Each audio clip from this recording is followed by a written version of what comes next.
en el descubrimiento de la molécula de ADN, ¿por qué solo se hicieron famosos Watson y Crick? Hace algunos años, James Watson, ya mayor, se vio obligado a vender la medalla del Nobel obtenido junto a su colega Francis Crick y Maurice Wilkins en 1963. Subastada por $4.1 millones, esta medalla serviría como salida al oscuro túnel económico en que Watson se había visto encerrado tras haber declarado al Sunday Times en 2007 que las personas negras no son tan inteligentes como las blancas. Estas declaraciones le costaron la repulsa social y la pérdida de todos sus cargos.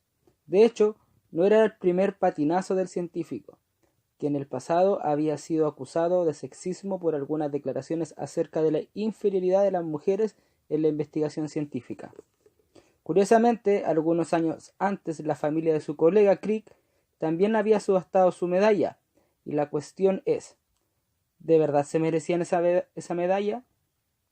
Paradójicamente, hoy sabemos que la obtuvieron gracias a la contribución fundamental de una mujer, Rosalind Franklin, por muchos años olvidada. Pero, ¿cómo llegaron Watson y Crick a recibir ese Nobel? El haber comprendido que los genes determinan la estructura de las proteínas ha representado una importante piedra angular para el desarrollo de la genética. Sin embargo, este descubrimiento no tuvo una consecuencia inmediata. Hasta que no se conoció la estructura molecular de los genes, no había manera de formular hipótesis constructivas sobre las relaciones entre genes y proteínas. De hecho, hasta hace relativamente poco, en 1950, no existía un acuerdo general sobre cuál era la clase de molécula a la que pertenecían los genes.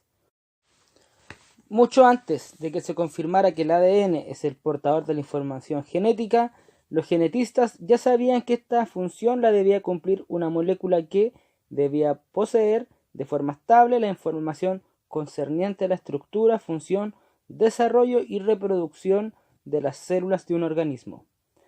Debía poder replicarse de modo que las células de la descendencia tuvieran la misma información genética que la de los progenitores y debía poder mantenerse sin cambios, permitiendo cierta variabilidad imprescindible para la adaptación del organismo. Desde su descubrimiento en 1896 por el científico suizo Friedrich Nietzsche, el ADN era considerado el constituyente principal del núcleo, de ahí el nombre de ácido nucleico. De hecho, sabemos que en esa época era imposible obtener cromosomas puros. Los intentos de purificar los cromosomas casi siempre terminaban purificando dos componentes principales, el ácido desoxirribonucleico y una clase de proteínas pequeñas llamadas histonas. La mayoría de los químicos no centraron su atención en el ADN, porque prevalecía la opinión de que tal molécula no era tan altamente específica como las proteínas, de las que se sabía que se podía construir un número ilimitado alineado de diversas combinaciones de 20 aminoácidos. La convicción general era que el material genético verdadero estaba constituido por algunos componentes proteicos presentes en los cromosomas. El ADN comenzó a llamar la atención de los científicos de forma seria, como posible candidato como molécula clave de la información genética gracias a un descubrimiento casual sucedido en 1928. El microbiólogo inglés Frederick Griffith, estudiando las bacterias de Diplococcus pneumoniae, causante de la neumonía, observó que algunas cepas bacterianas eran patógenas, podían provocar enfermedad, mientras que otras no lo eran. Además, observó que la patogenicidad de las bacterias se debía a la presencia de algunos polisacáridos presentes en la pared bacteriana externa. Griffith observó algo inesperado. Algunas bacterias patógenas muertas por calor, cuando se mezclaban con células vivas de bacterias no patógenas y se inyectaban en animales, eran capaces de transformar un pequeño porcentaje de células no patógenas en patógenas.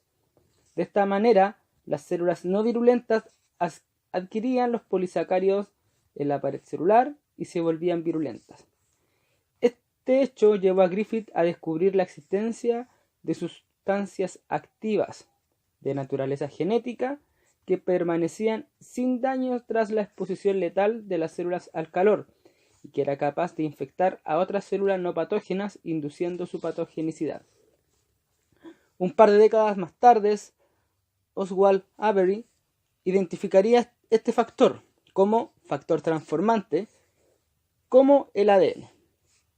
Cuando demostró que el factor activo podía ser extraído de las bacterias muertas por calor y que la actividad transformante desaparecía cuando actuaban sobre él enzimas adeneasas, moléculas que destruyen específicamente el ADN, pero no desaparecía al dejar actuar enzimas que destruían las proteínas. Los experimentos de Avery en 1944 revelaron por primera vez que el ADN era el material genético capaz de transformar una célula. El ADN es una molécula constituida por unidades más pequeñas llamadas nucleótidos. Cada nucleótido está compuesto por una pentosa, un azúcar de 5 átomos de carbono, una base nitrogenada y un grupo fosfato. La base nitrogenada se dividen a su vez en dos clases: las púricas, que son adenina y guanina, y las pirimidínicas, que son timina y citosina. En 1953, James Watson y Francis Crick publicaron el modelo para describir la estructura química y física de las moléculas de ADN. Según este modelo, el ADN está formado por dos cadenas de polinucleótidos que se enrollan entre sí en una hélice dextrógira, que gira en sentido horario. Para elaborar su modelo, Watson y Crick utilizaron tres evidencias fundamentales. Se sabía que la molécula de ADN estaba compuesta por bases, azúcares y grupos fosfatos unidos en una cadena polinucleótida. Mediante tratamiento químico, Erwin Chargaff había hidrolizado el ADN de numerosos organismos, cuantificando la cantidad de purinas y pirimidinas presentes. Sus estudios revelaron que el número de purinas era igual al número de pirimidinas, que la cantidad de adenina era igual a la de la timina y la cantidad de guanina era igual a la de citosina. El estudio de diversos organismos vivos siempre daba iguales cantidades de AT y GC. Rosalind Franklin, trabajando con Maurice Wilkins, había aplicado técnicas de difracción de rayos X sobre fibras aisladas de ADN, obteniendo información relevante sobre la estructura atómica de esta molécula. Franklin interpretó el modelo de difracción indicando que el ADN tenía una estructura helicoidal y presentaba dos periodicidades distintas a lo largo del eje de la molécula. Valiéndose de las evidencias anteriores, Watson y Crick desarrollaron el famoso modelo de la doble hélice, según el cual el ADN está formado por dos cadenas antiparalelas enrolladas en sentido horario. El esqueleto exterior estaría formado por azúcares y fosfatos, y las bases nitrogenadas quedarían en la parte central, unidas con las bases de la cadena opuesta gracias a enlaces débiles, principalmente puentes de hidrógenos, por lo que eran posibles solo dos tipos de uniones, AT y GC. Esta especificidad en el agrupamiento hace que la secuencia de nucleótidos de una cadena estabilice a la secuencia de la otra.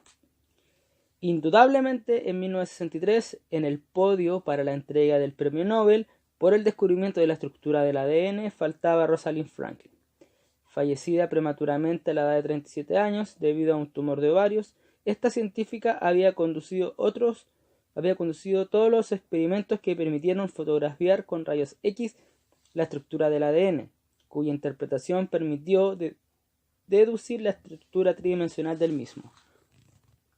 Rosalind Franklin tuvo que enfrentar un ambiente hostil para las mujeres, que supuso un obstáculo para emerger en el panorama internacional como científica, pero su fuerte espíritu de independencia y su indiscutible inteligencia le permitieron imponerse de igual manera en la historia de la ciencia y llegar hasta nosotros, que le debemos una revalorización histórica de su trabajo.